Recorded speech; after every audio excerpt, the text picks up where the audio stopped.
Olá, meus amores do nono ano, como vocês estão? Tudo bem? Espero que todos estejam bem. Vamos seguindo nossos estudos aqui pelo canal do SEV. Hoje é dia 8 de abril, vamos para mais uma aula de Geografia.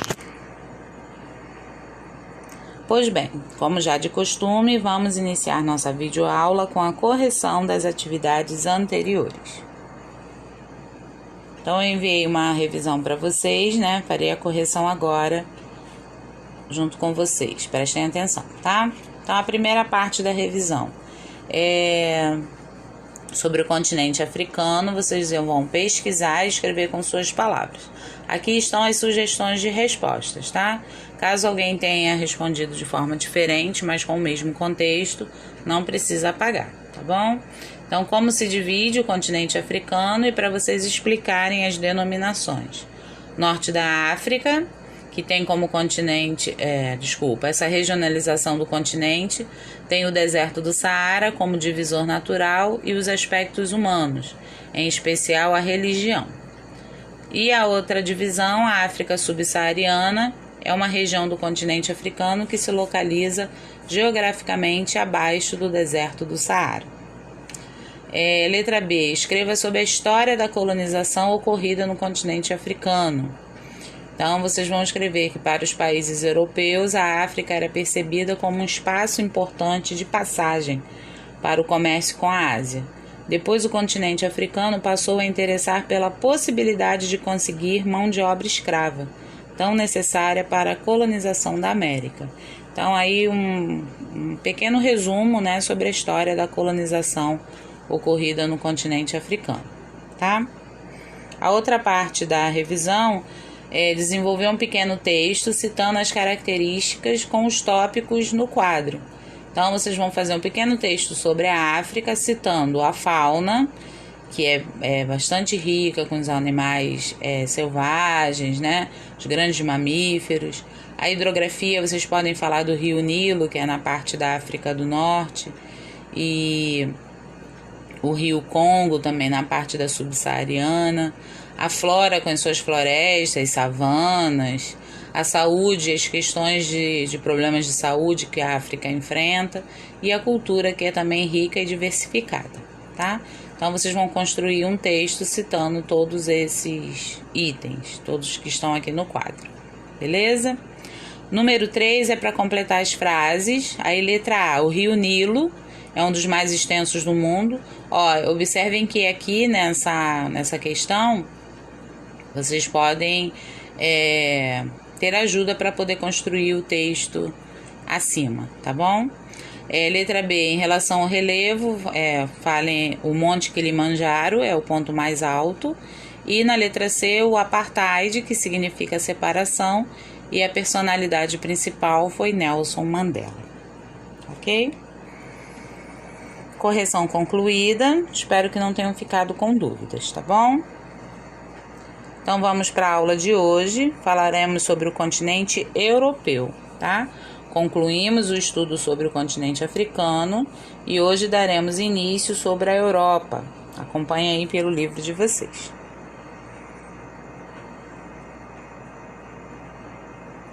Então, vamos lá. Como falei, estudamos, o continente africano, tá? E agora vamos estudar a Europa, que está circulada aí de vermelho e sinalizado aí também no planisfério, ok? E para melhor entendimento, vamos abordar alguns fatos históricos envolvendo o continente, tá bom?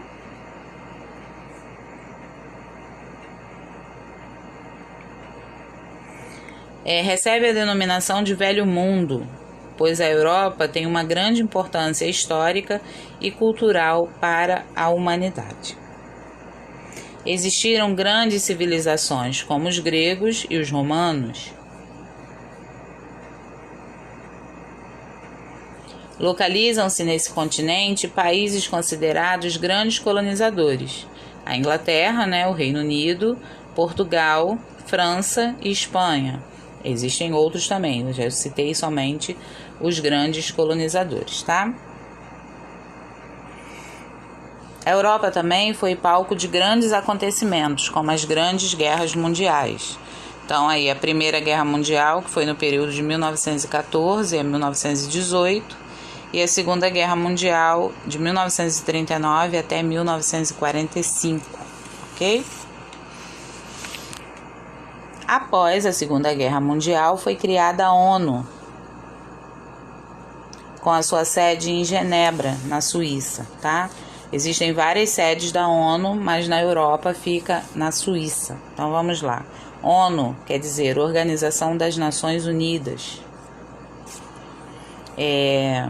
Foi criada oficialmente no período pós-Segunda Guerra Mundial, em 1945, por meio do documento de fundação conhecida como Carta das Nações Unidas. A motivação para sua criação está relacionada com os conflitos internacionais que destruíram diversos territórios e vitimaram milhares de pessoas, trazendo assim à tona a necessidade de buscar a paz entre as nações. Existente também no continente europeu o maior bloco econômico do mundo, que é a União Europeia, tá? Com a sigla aí UE. Então, após o fim da Segunda Guerra Mundial, em mais ou menos 1945, de 1939 até 1945, a Europa encontrava-se arruinada.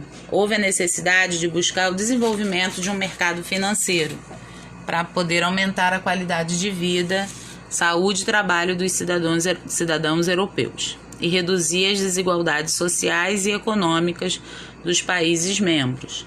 Então foi criada a União Europeia, que é o maior bloco econômico composto por 27 países, tá? Aí depois a setinha ali, o que são blocos econômicos? Só para a gente lembrar. São grupos de nações que compartilham algumas medidas no intuito de desenvolver sistemas comerciais, políticos e sociais. Vocês estudaram sobre isso ano passado, geralmente são países vizinhos que formam blocos, esses blocos econômicos, e aí facilitam o comércio e outras transações financeiras entre eles, tá? Os objetivos da União Europeia são manter a paz entre seus membros e promover a livre circulação de pessoas, mercadorias e capitais, tá? Então, os objetivos da União Europeia, que no caso aí é o bloco econômico. A maioria dos países membros utilizam o euro como moeda oficial. Não é uma regra, nem todos os países usam essa moeda oficial, o euro, mas a maioria deles sim. Essa bandeira aí representa a União Europeia.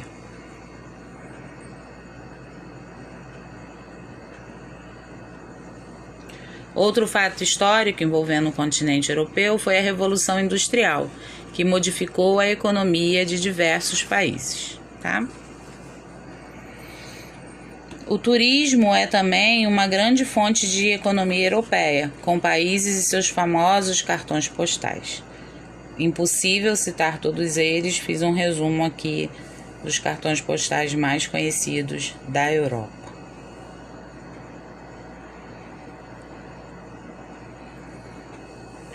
Por esses países serem considerados desenvolvidos, muitas pessoas tentam uma oportunidade de vida melhor, e assim a Europa possui grande problema em relação à imigração. Coloquei aqui 3 termos para vocês entenderem melhor esse título aí que eu coloquei sobre a crise migratória. Aí nós vamos entender como acontece isso no continente europeu, tá? Primeiro significado de imigrantes é a entrada de indivíduo em determinado país para trabalhar ou fixar residência. Então, a Europa recebe muitos imigrantes que tentam uma vida melhor naquele território. Mas também existem o termo refugiados, que são aquelas pessoas que se deslocam de um país para outro por motivos de guerra ou perseguição em seu país de origem. Então, eles não chegam nesses países porque eles querem, eles estão se refugiando, procurando abrigo por algum problema no seu país de origem. E aí acontece o termo xenofobia, tá? Que significa aversão ao estrangeiro. A xenofobia é um tipo de preconceito contra quem nasceu em um lugar diferente do seu. Então, o que acontece na Europa? Muitas pessoas tentam chegar naquele local para poder ter uma oportunidade de vida melhor. Então pode chegar como imigrantes e como refugiados. E aí acabam que os europeus têm esse sentimento de aversão, que é a xenofobia, justamente por conta dessas pessoas que chegam no seu território. Aqui essas fotos são imagens, né, sobre os problemas sociais migratórios. Muitas pessoas, aqui na primeira foto, a travessia de forma precária, que é geralmente feita pelo mar Mediterrâneo, que separa o continente africano do europeu. A quantidade de pessoas que chegam e tentam entrar no território europeu. Aqui um campo de refugiados. E aqui é a situação das pessoas que chegam nesses locais. Agora vamos conhecer alguns aspectos físicos europeus, tá? Localizado no hemisfério norte do planeta, é banhada pelo Oceano Atlântico, fazendo fronteira com a Ásia, formando um grande bloco continental. Observem aí onde está circulada a Europa, logo do lado fica o continente asiático. Parece que é um continente só, tá? E aí é denominado de Eurásia, tá? Que é a junção dos dois nomes dos continentes, Europa e Ásia. É a massa que forma um conjunto entre a Europa e a Ásia, composto pelos continentes europeu e asiático, e é separada pela Cordilheira dos Montes Urais, localizado na Rússia, tá? Pelo Mar Negro e pelo Mar Cáspio. Alguns países como a Rússia e a Turquia estão nos dois continentes. Então, esses dois países aí têm uma parte na Ásia e uma parte na Europa, a Rússia e a Turquia. Os limites geográficos que separam os continentes são: entre a Europa e a África, tá? Tá sinalizado aí o nomezinho. O continente, o Mar Mediterrâneo.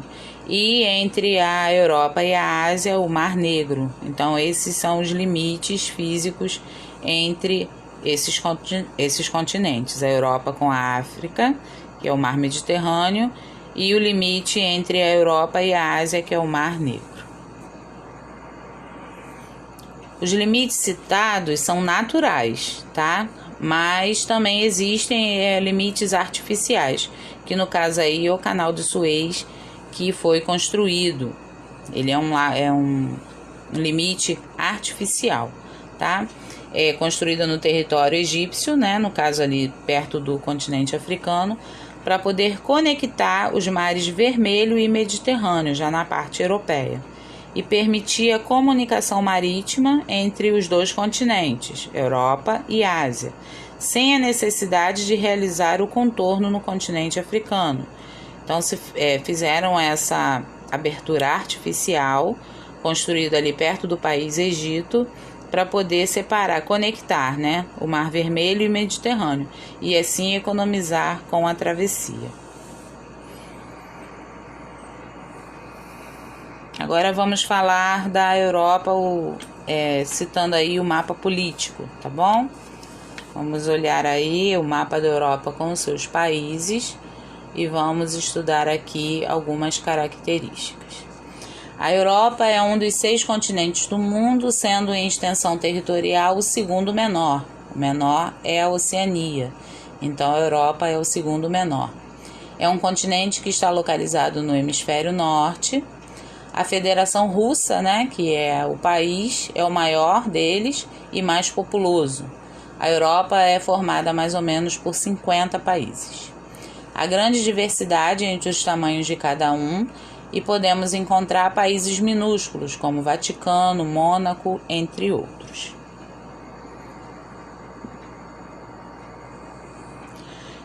Vamos conhecer agora a regionalização do continente europeu, tá? Primeiro vamos aprender o que é regionalização.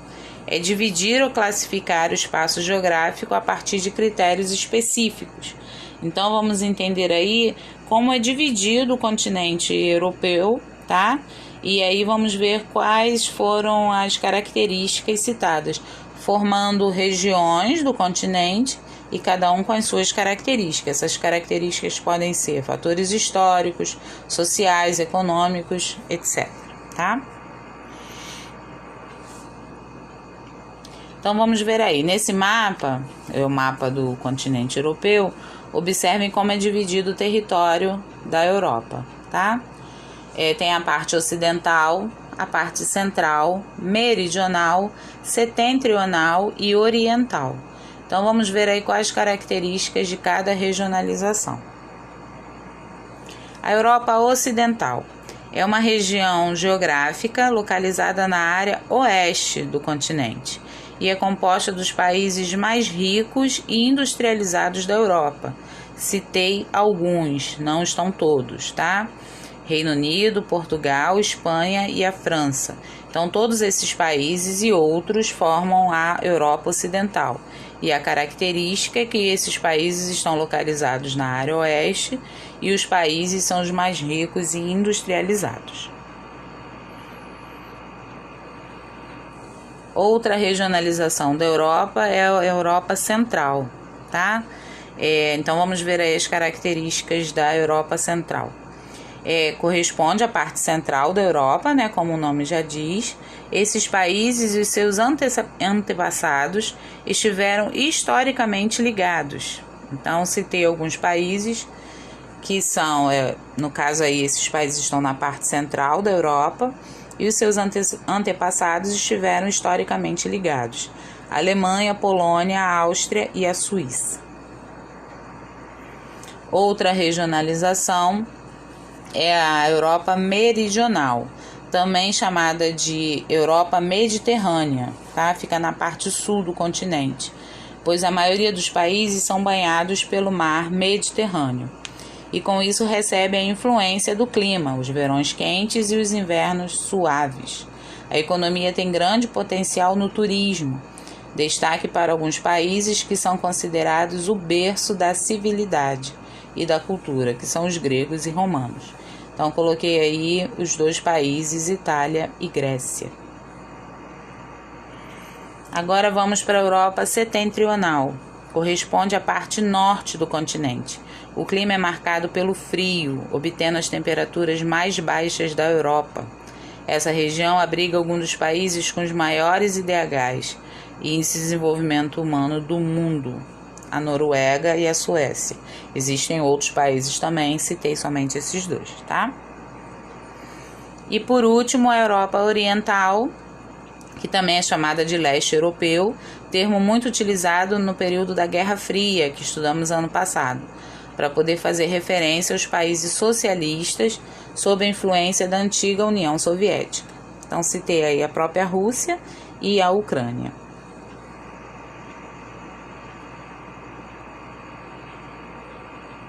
Então, amores, esse foi a primeira parte do estudo sobre o continente europeu, tá?